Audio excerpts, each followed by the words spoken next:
Guys, JD King here, filmmaker of Blue. Thanks for watching. Hope you enjoy the film and also find it informative and that it motivates you to stand up and make a difference in this country when it comes to overreaching environmentalism. Just popping in to say, hey, please check out a Kickstarter campaign we're doing right now. We're trying to raise funds for our next film. It's called Vice Bear. It's about the ice bear, the polar bear, that's been used and abused by climate change alarmists for years. But they've gotten the whole story wrong. They've gotten the facts backwards. And if they can't get this right, why should we trust them with anything else? That's kind of the gist of the campaign. We're going to be running it for 60 days starting today. So please check it out and consider supporting us. Thank you so much.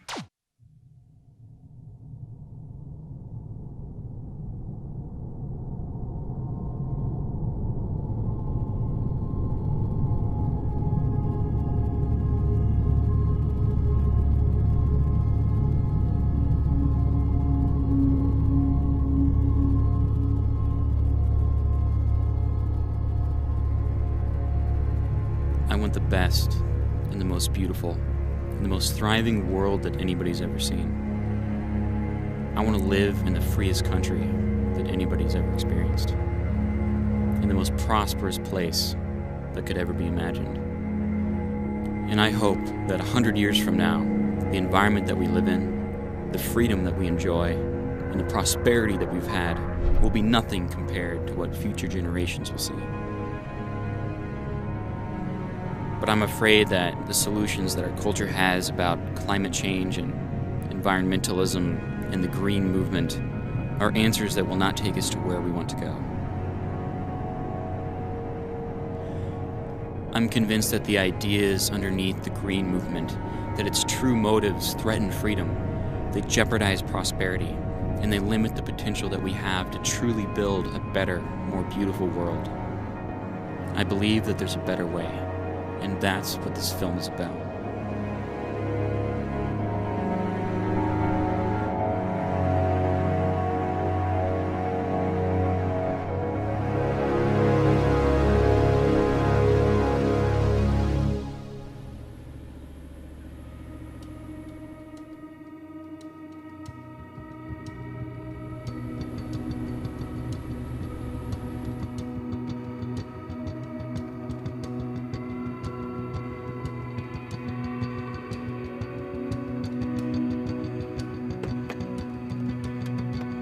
My name is JD King, and I'm on a mission to save the Earth.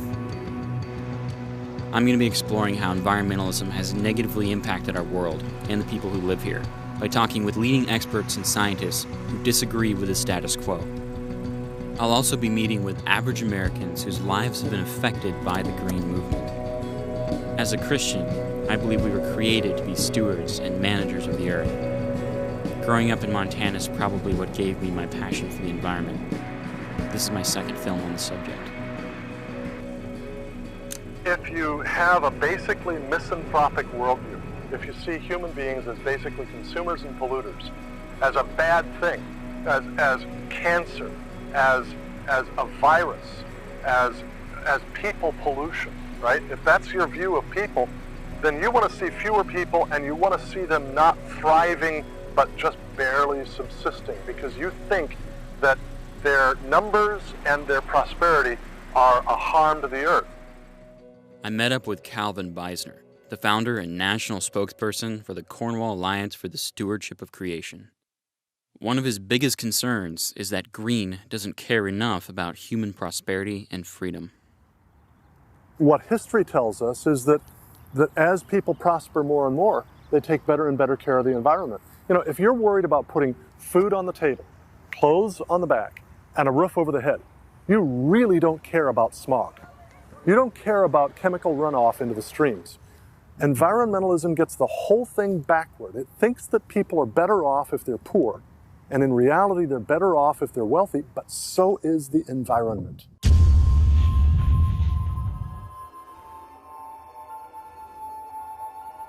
Forget the studies for a second, look at the world. You know, where folks have the resources to protect the environment and improve the environment, they do. You know, the environment in richer countries is better than the environment in poorer countries. You know, where folks have to rely on things like burning wood or subsistence farming, the environment suffers. You know, again, it's not a hypothetical, it's not a study. Anybody who's been outside the developed world can tell you that with their own eyes, right? I met Mike McKenna when he was touring the country as a spokesperson for the American Energy Alliance. The sides of his bus were covered in hundreds of signatures from people demanding less of green and more prosperity. You know, if you think that we can't deploy our energy resources in an environmentally responsible way, that's ridiculous. Because every day in every way we do that. And every day in every way we're getting better at it. And to imagine that the world is like it was in the 19th century, you're just not paying any attention. Green says that wealth creation is a bad thing for the planet. But the truth that I'm discovering indicates that it's actually one of the best possible things we can do for the environment because it gives us the resources that we need to improve the planet in the best way possible. Green also does not understand that energy production brings wealth, and with that comes something this country desperately needs: jobs. There's no doubt that the more you produce, the more energy you produce, you're going to encourage the manufacturing sector, right? If you think about oil and gas, right? Every job in the oil and gas sector leads to 3.5 jobs on the outside. Every manufacturing job leads to 5 jobs outside the fence line. So, there's no doubt in my mind that if you make oil and gas more readily available, more reliable, less expensive, you're going to have more economic growth. No doubt. It's simple. A clean, healthful, beautiful environment is a costly good.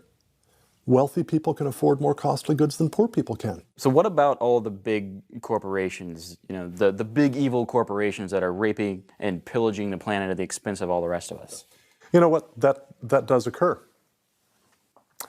But the question we need to be asking is, compared to what? And what are the alternatives? Okay.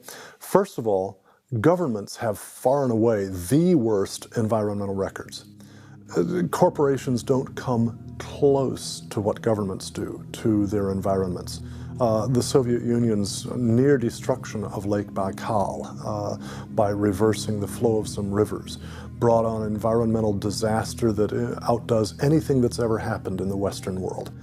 Much of what China has done, for instance with the damming of the Yangtze River, has done similar things. Governments are far more destructive of the environment than corporations.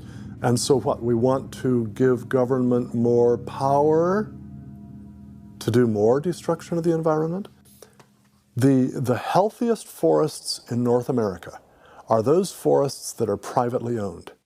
The least healthy forests, the ones where you'll get these massive forest fires that break out, are the ones that are owned by the U.S. Forest Service. One problem that people have when they think about these issues is they don't have a very good long-term historical grasp of things.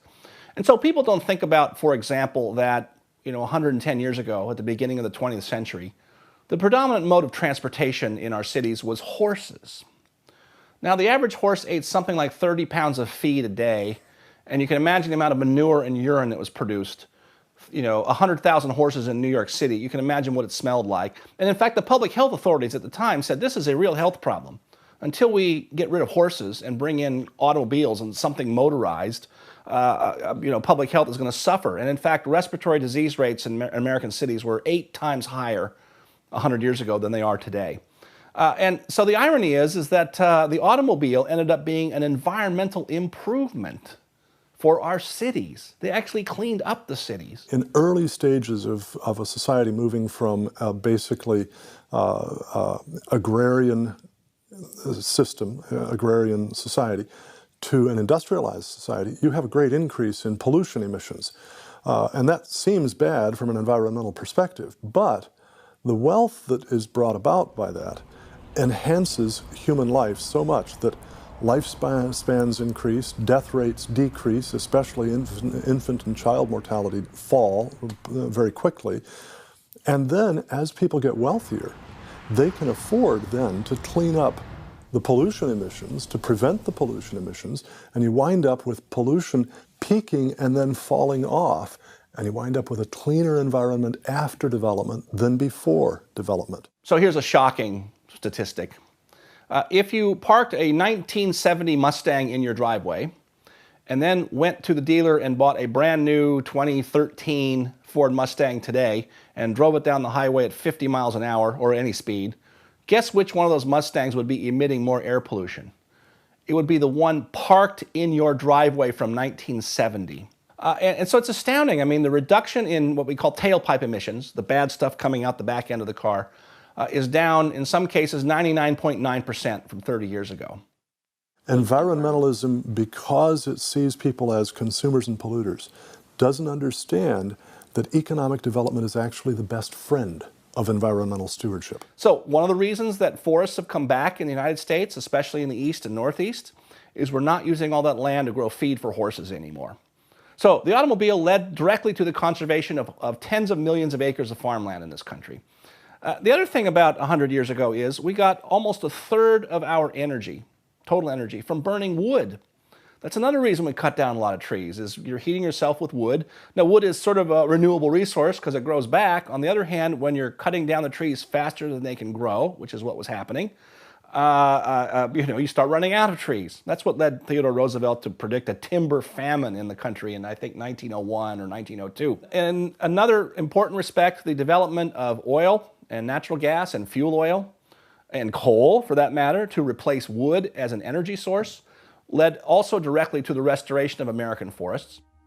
But even if switching to fossil fuels helped clean up the cities and reduced health problems, we're told now that it's causing a crisis. Greenhouse gases like carbon dioxide trap heat.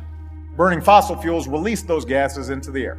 Man-made global warming pollution causes global warming. The sea will turn to like a jello, the sky will turn green, and we'll be dead.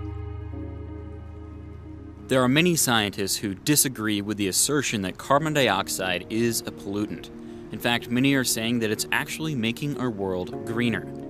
One such scientist is Leighton Stewart, the founder of PlantsNeedCO2.org.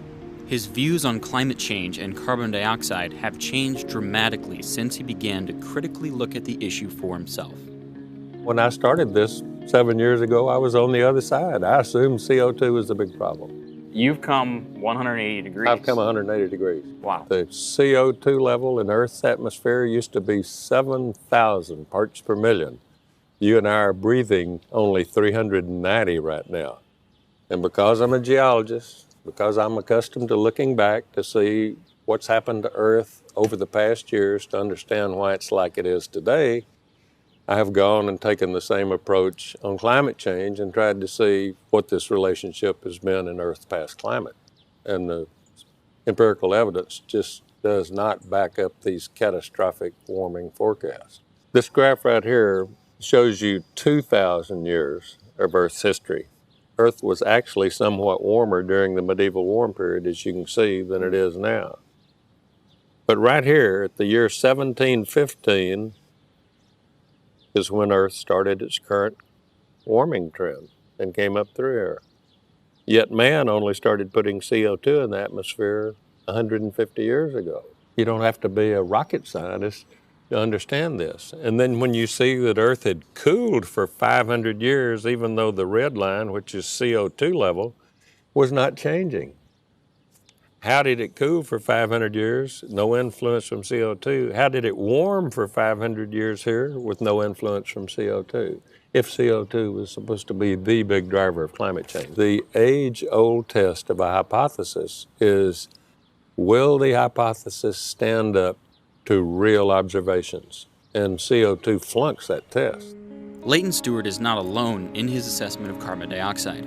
There are other scientists out there, including Robert Zubrin.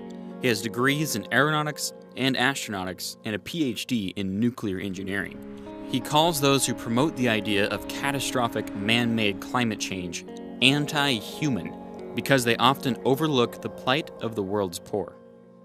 CO2, you're saying, is not something we should be that concerned about. The anti-humanists had a stronger argument in the 70s because a global cooling trend would have been harmful. Global cooling shortens the growing season. It would have limited food production and so forth. Warming trends are always good for humanity, good for the biosphere. They lengthen the growing season. They increase net rainfall worldwide. And CO2-driven global warming is the best of all because it not only lengthens the growing season and increases rainfall, and incidentally makes the world's climate more mild, okay, it accelerates plant growth. CO2 is the essential limiting ingredient for plant growth. We've had, since 1958, we have had photographs of the Earth taken from orbit. And what they show is over this period of time, during which time the world's atmospheric CO2 concentration did increase by 19%, the rate of plant growth on Earth increased by 15%. Okay, I'm not talking here about agricultural plants. Those have done much better because of the advance of agricultural technology. I'm talking about wild plants, jungles, forests, grasslands. These have grown faster because CO2 is more plentiful. And there's no doubt about the causality here because you can reproduce this experiment in the lab, and people have done so. If you increase the CO2 concentration, plants are going to grow faster. What we're doing is we're making the Earth a more fertile world. And yet the anti-humanists say, well, this is horrible. You must put a stop to it.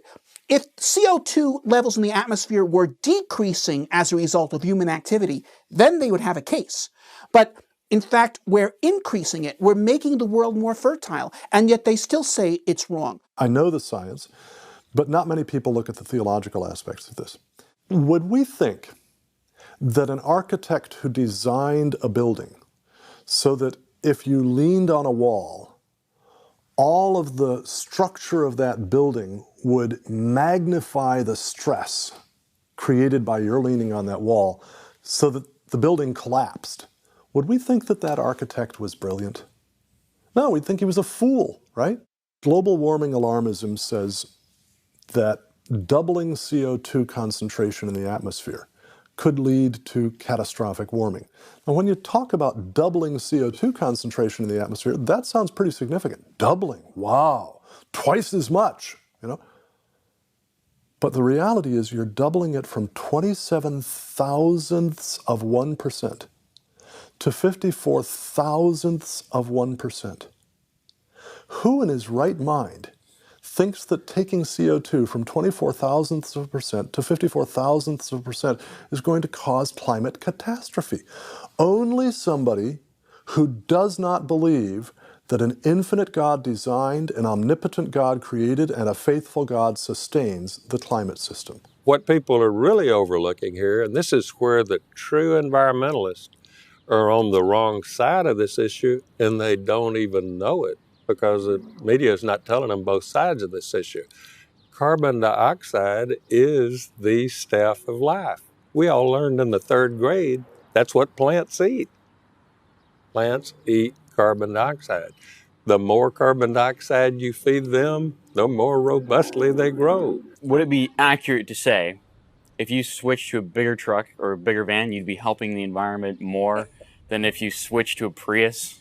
As long as they can clean up all the other bad things that come out of the exhaust, there's nothing wrong with putting CO2 in the atmosphere. Despite of the fact that the empirical evidence shows that carbon dioxide is not a pollutant that's causing catastrophic climate change, Green still insists that it is.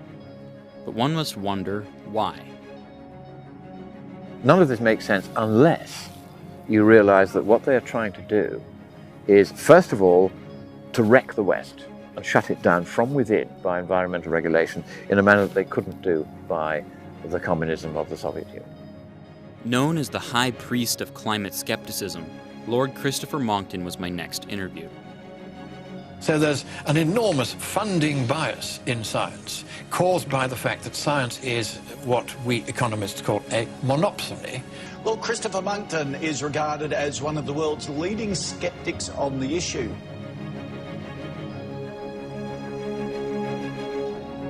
He is extremely disliked by the global climate change community.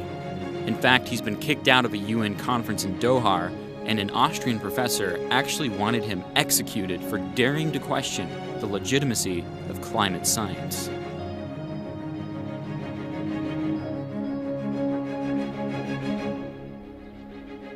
The warming must be happening. Maybe it's going and hiding in the sea, and it's going to come out over that parapet and say, boo, here we are, in a few years' time. They have clambered on to this global warming bandwagon just at the moment when all the wheels have fallen off. So they're going nowhere with it. And everybody can see, except themselves, that they're going nowhere with it. The West is deeply resented even by many of its own citizens because of its cheerfulness, its success, its prosperity, its freedom, and its democracy. And those who like to see themselves as a part of a wiser governing class that knows better than we do how we ought to live our lives hate the fact that the cheerful chaos of democracy leads to such extraordinary prosperity. They hate it, they resent it bitterly, they want to stop it. They have discovered the environment as the way to stop this.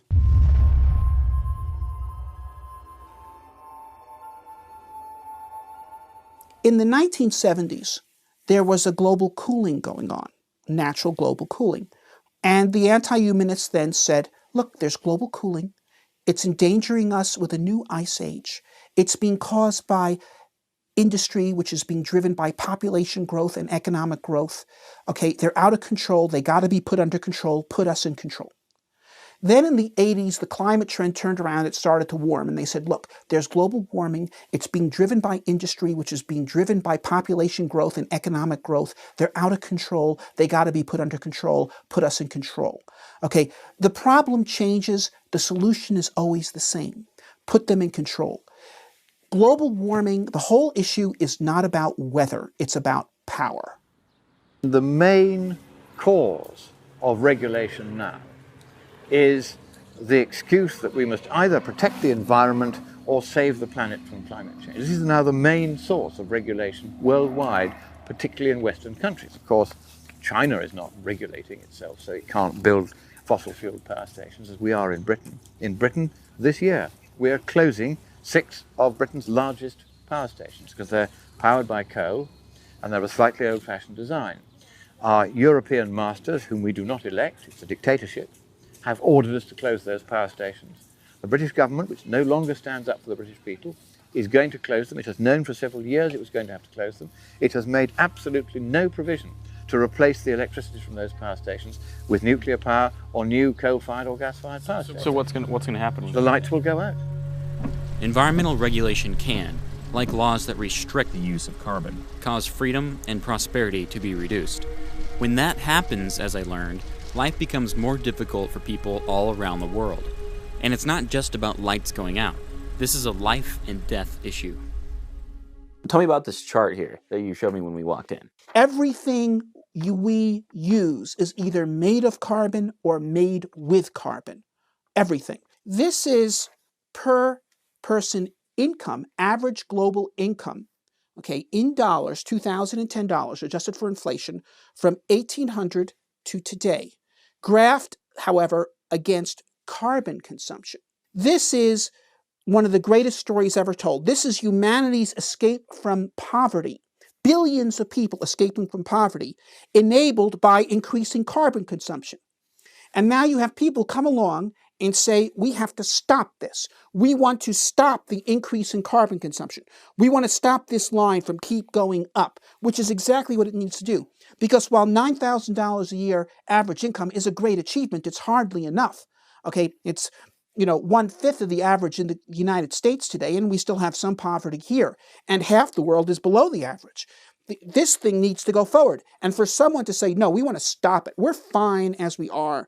Let the rest of them starve. We don't care. Or better yet, let's impose the Kyoto Treaty and reduce carbon consumption back to what it was in 1990, okay, when the world per capita income was $5,000 a year.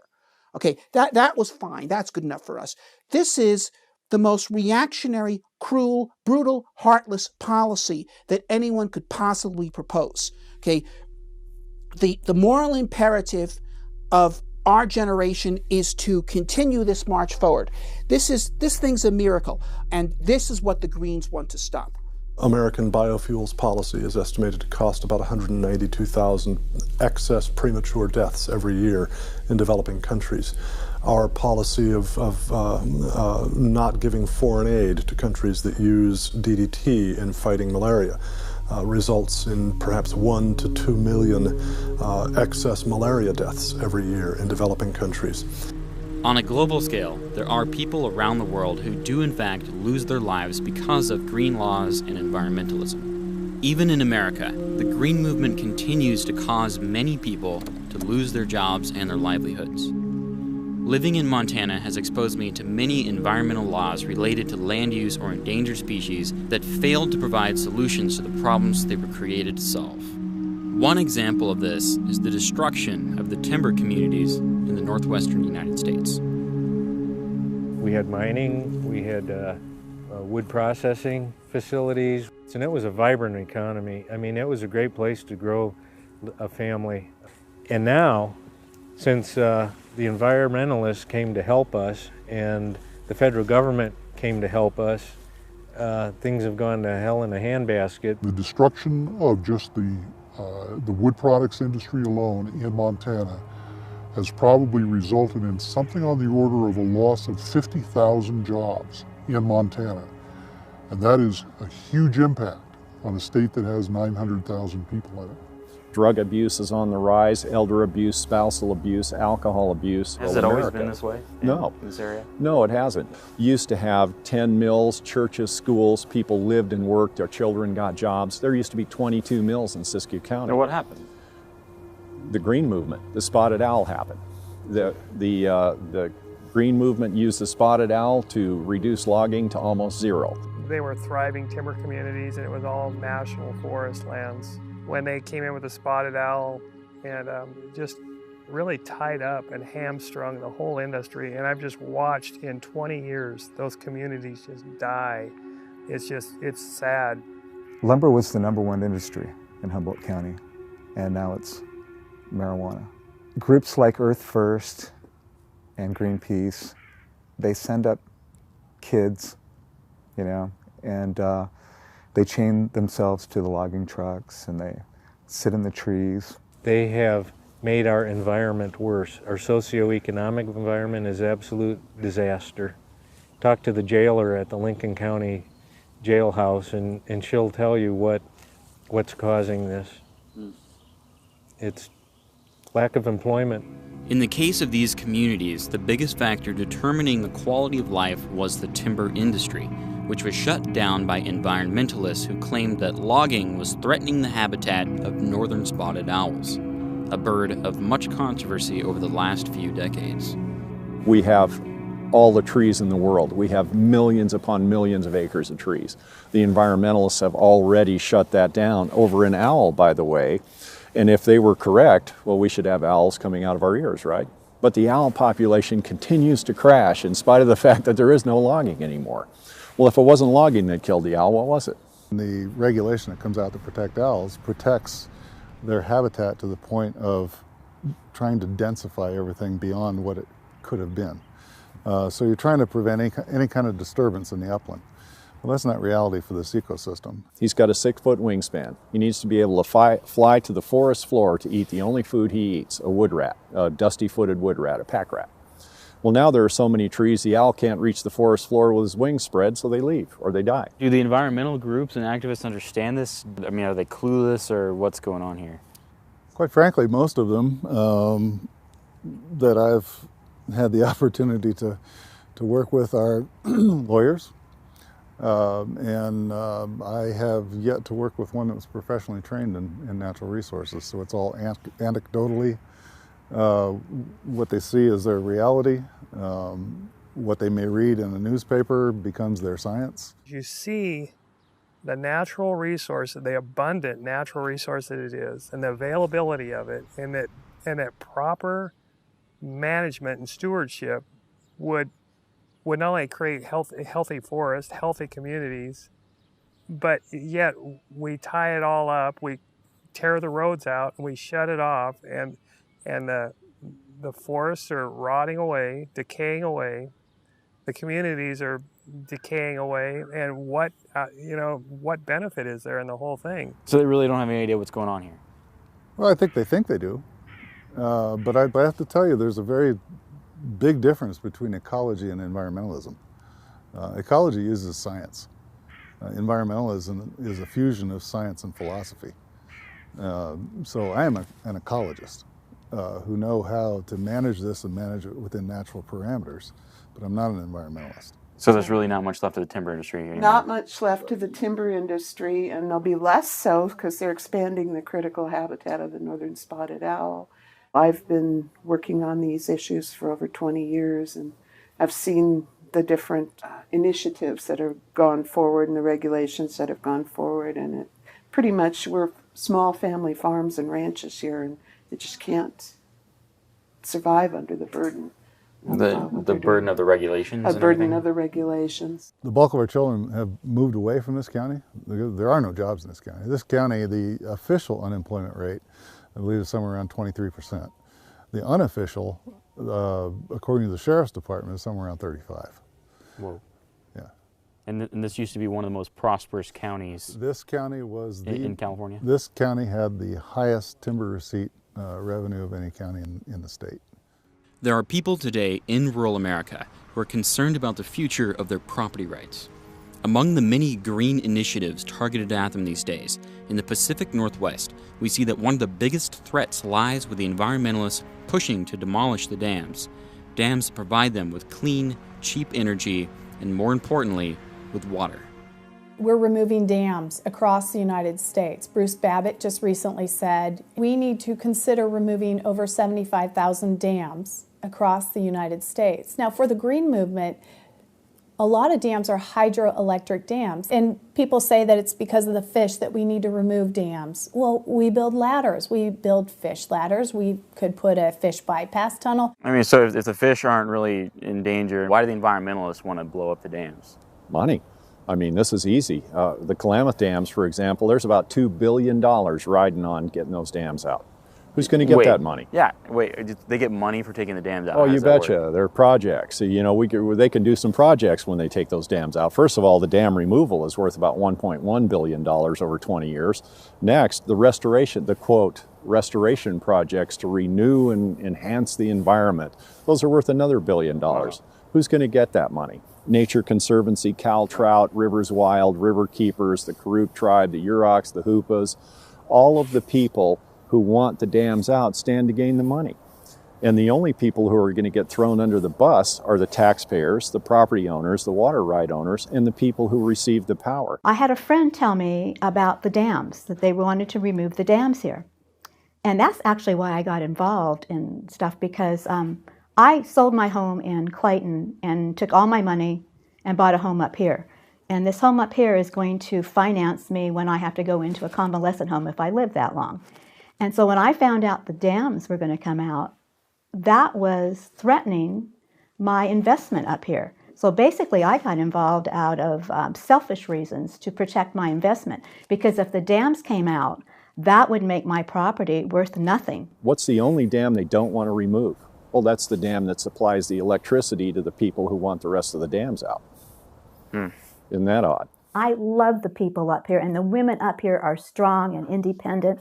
It's a great place to live, and it just makes me so angry. I'm going to get emotional, but it just makes me darn mad of what's going on to the people up here, and I'll be darned if I'm going to sit and garden and do genealogy and not do anything to stop it. My wife and I own a small town radio station. We're also ranchers, and we raise livestock. So this is very important to us because we're trying to protect our livelihood. We're trying to protect this community from economic collapse. These forests now carry 10 times the typical number of trees they carry, which means a lot of transpiration, sublimation. There's no water left in the river because the trees drink it all on the way down the watershed. You guys have pine beetles here yet? We have pine beetles here. We have catastrophic wildfire, which puts a lot of silt and junk in the river so that the fish die, and then they blame the fish dying on the ranchers. Yeah, it's crazy. So it isn't. It's an agenda, and it's very carefully crafted. You think it's part of Agenda 21? You think Absolutely, that's real? Positively. A lot of people hear Agenda 21, they think big conspiracy. But you're saying part of shutting down the economic development, the natural resources, which is destroying this community. But you're saying that's planned. That's the end game. When I ask myself, do all of these agencies and all of these NGOs sit down every Thursday and have a conference call about how to further Agenda 21? No, I can't think that's true. But whenever their agendas march in parallel. They certainly cooperate. They all know one another. They're all buddies. At the end of these meetings, we watch them all. You have the property owners, taxpayers, and water right owners on one side of the table worrying about how they're going to pay their bills next year. And then you have all of these NGOs, the quote stakeholders, and when the meetings are over, they all go to their cars laughing and talking, shaking hands, and they talk about, well, where do you guys want to go eat dinner tonight? And we're all going, how are we going to be here to eat dinner tomorrow night? Since I began making this film, I've heard a lot about what's known as Agenda 21. But what exactly is it, and why should we be concerned about it? I rise in strong support of H-Con Res 353, expressing the sense of the Congress that the United States should assume a strong leadership role in implementing the decisions made at the Earth Summit in Rio de Janeiro, and developing a national strategy to implement Agenda 21. Agenda 21 is a real document of 365 pages and 40 chapters produced by UN bureaucrats in 1992 for the Rio Earth Summit and adopted by the 190-odd nations who were present at that summit. Nobody is saying that Agenda 21, which is a regime of extreme environmental restriction on the most absurd bases, should be applied in third world countries. This is an anti-Western measure targeted as a dagger at the heart of the West.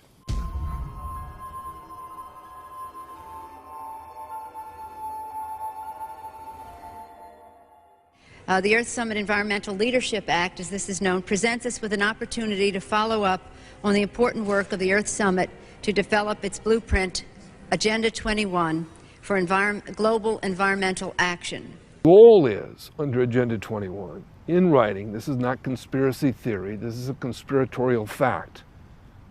The objectives under Agenda 21 are to reduce human population by 85%. So how do you reduce human population by 85%? Well, the cleanest and easiest way is to take the resources of the earth and put them off limits to human beings. If we're unable to get our resources from places like Montana or places like California, you'll find that simply the world won't support as many people as there are. Now, they would like to do that fairly rapidly, and they adopt all sorts of policies that, in fact, lead to a lot of human deaths, such as banning DDT use. 2 million people die of malaria every year because of that, and hundreds of millions get terrible malaria cases that keep them from working and progressing and so on. It's called Rescue Mission, a children's edition of Agenda 21, and it shows you the most amazing propaganda. This is one of the most remarkable pages. It shows all these little children coming down with storks, and it's called the baby bomb. And you see, here's God looking so puzzled. He never intended for all these babies to be born.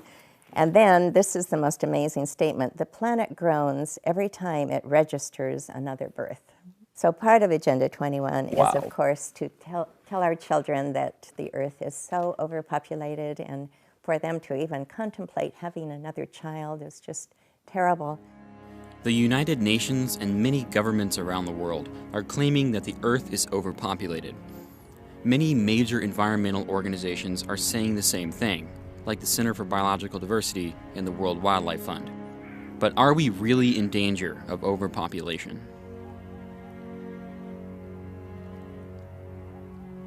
The reality is that even just simply the decline in fertility rates, because people are afraid of overpopulation, because governments promote family planning and often through coercive means, such as China's one-child policy, because of this, the majority of the world's leading demographers now predict that by somewhere around 2050 to 2060, the world's population will peak.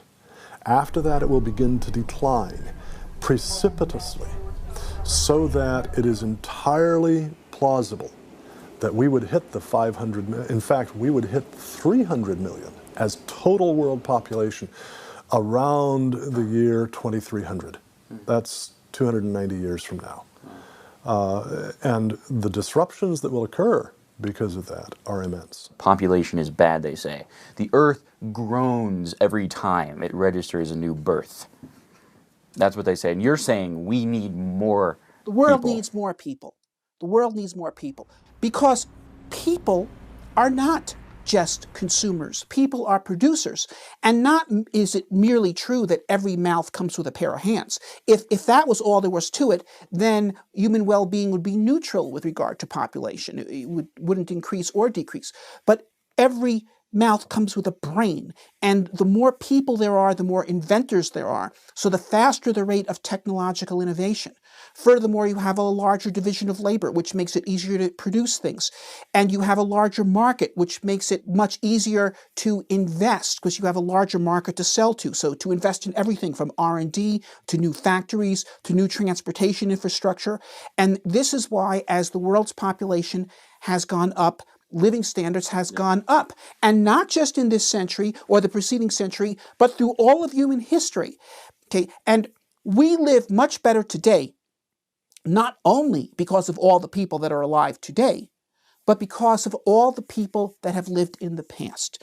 I mean, just imagine that if Malthus had been listened to and his ideas had been enforced as policy effectively, so there have been half as many people in the world in the 1800s as there actually were. Yeah. Well, you could get rid of either Thomas Edison or Louis Pasteur. Take your pick.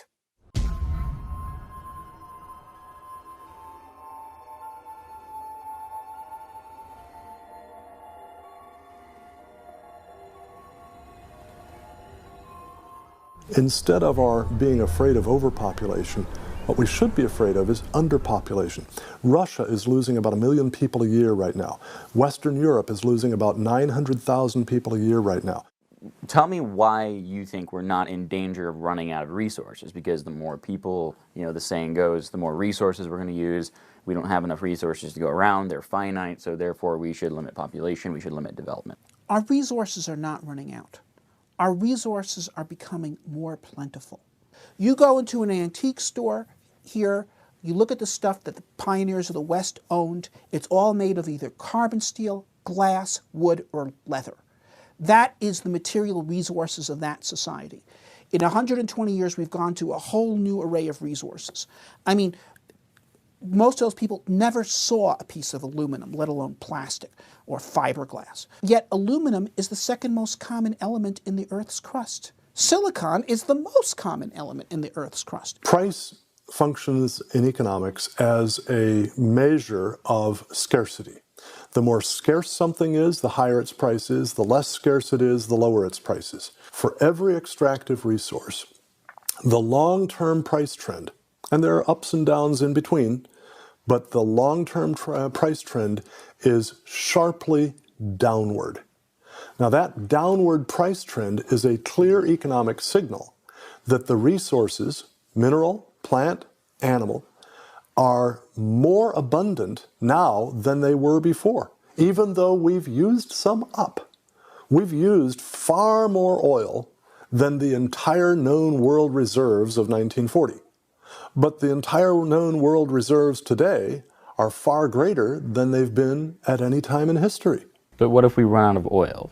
We never will run out of oil. That's because if actual quantities of oil out there in the earth become small enough, the price of extracting it and using it will become so high that nobody will bother with it anymore.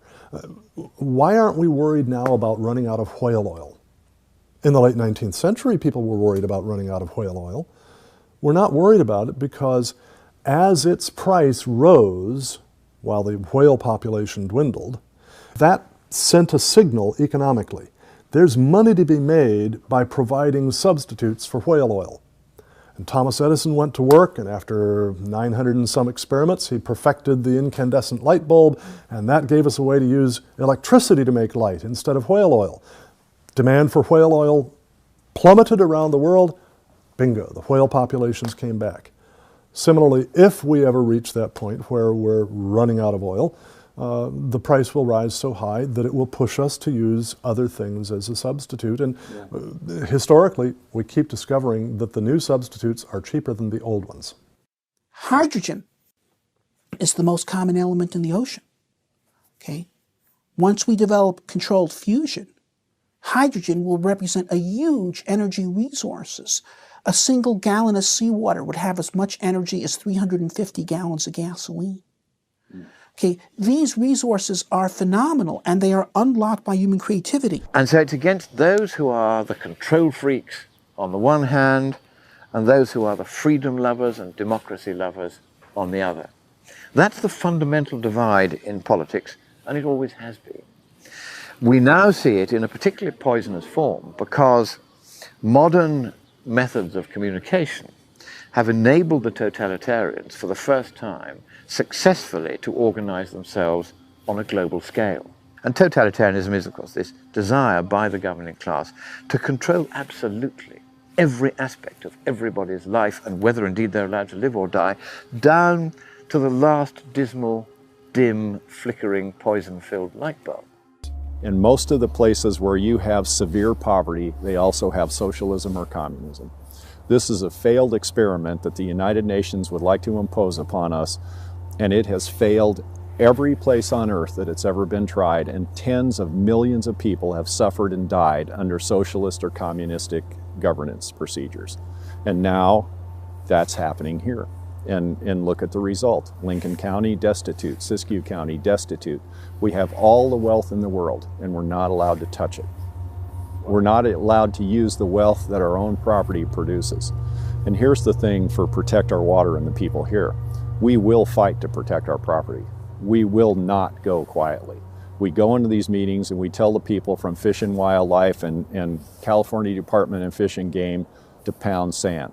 We will not get their permits. We will not submit. And if it comes to it, we will fight to protect our property.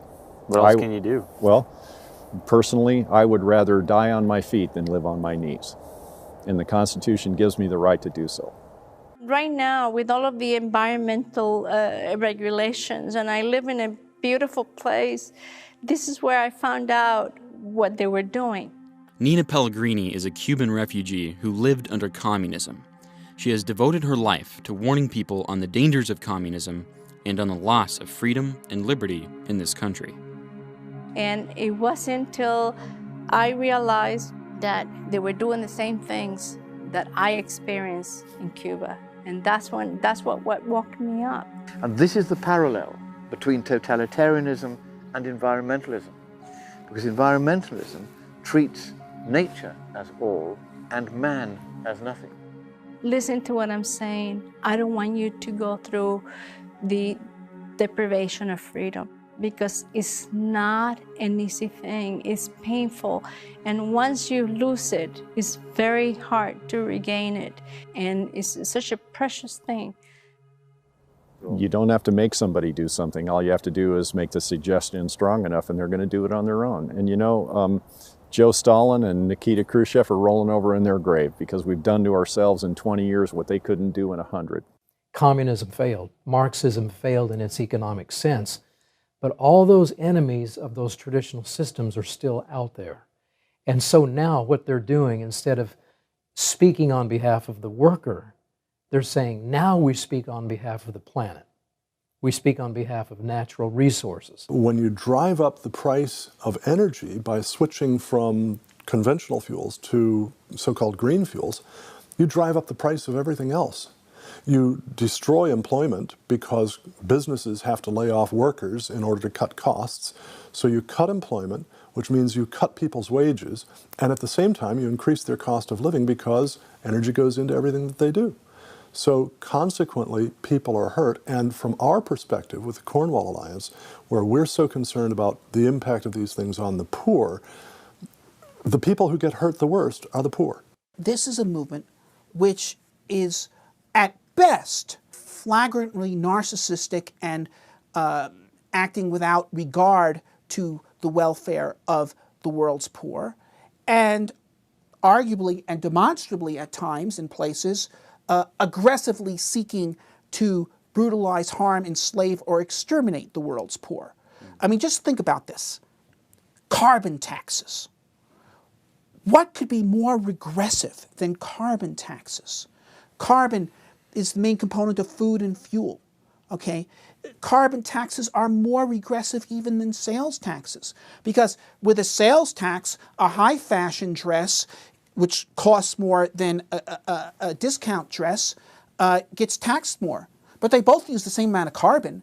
So under the carbon tax, the full weight of taxation falls on the poor. What you've now got is an environment-destroying program in the name of protecting the environment. It's a very, very strange, very, very unsatisfactory thing. Indeed, it follows Monckton's law. Monckton's law says that when the state chooses to intervene, particularly in the economic sphere, its intervention will be more likely than not to achieve precisely the opposite of the result which was, however piously, intended. Not just unforeseen consequences, but foreseeable consequences that are the opposite of what was intended.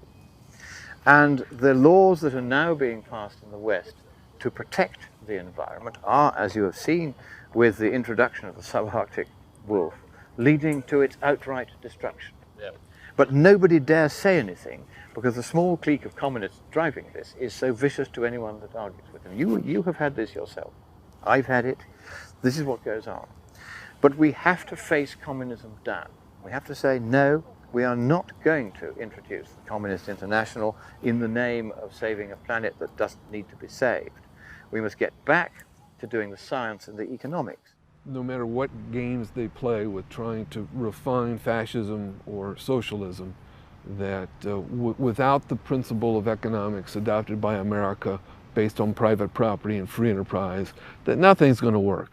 What we need what the Constitution guarantees us, and that is a bottom-up system of government, where local communities make decisions for themselves based upon their property rights and their legal rights, and then we are responsible for the consequences of our decisions.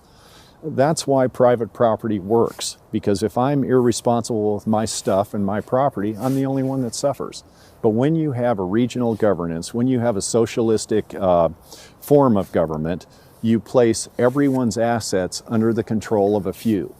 And those people are capable of greed and self-interest and selfishness and corruption. And you see a tremendous amount of that in the green movement, in the wolf, in the spotted owl and the coho salmon. This is greed and corruption run amok. Scientific misconduct, junk science, poor accounting, outright theft, like the Yurok biologists. They forged all the spotted owl surveys and stole $1 million from the tribe in the process. That's what happens under socialism. The socialistic and communistic roots of the Green Movement are undeniable. But I wanted to take a look at a deeper level, the philosophical. Culture is externalization of what is inside us, the ideas, the beliefs, the values, the traditions. I met up with a renowned author and cultural analyst, Vishal Mangalwadi. Born and raised in India, he was once arrested and put in prison for trying to help the poor help themselves. He has spoken on the environment numerous times, and his background gives him an unparalleled ability to compare and contrast different cultures and the ideas that separate them from one another. The ideas on which America was founded were very peculiar ideas. Once you reject the basis for those ideas, which was the Bible, then you can't sustain the kind of society you have had. So you have to destroy everything because the progress of the West was fruit. The root was the Bible. And what you've done is rejected the roots, and the fruit have to dry up. You know, people just need to be wary of how all of this fits together and dig down to an understanding of what's going to make America work again and what's going to allow humanity to begin to thrive once more. And what we have to really understand is that about the Agenda 21 assault, the real goal of the internationalists is the takedown of America. It's the takedown of the American ideal that we each own ourselves, that our lives are free and that we're not bound by the kinds of limitations that we're feeling these days. And if America can be succumbed, then the whole world will fall.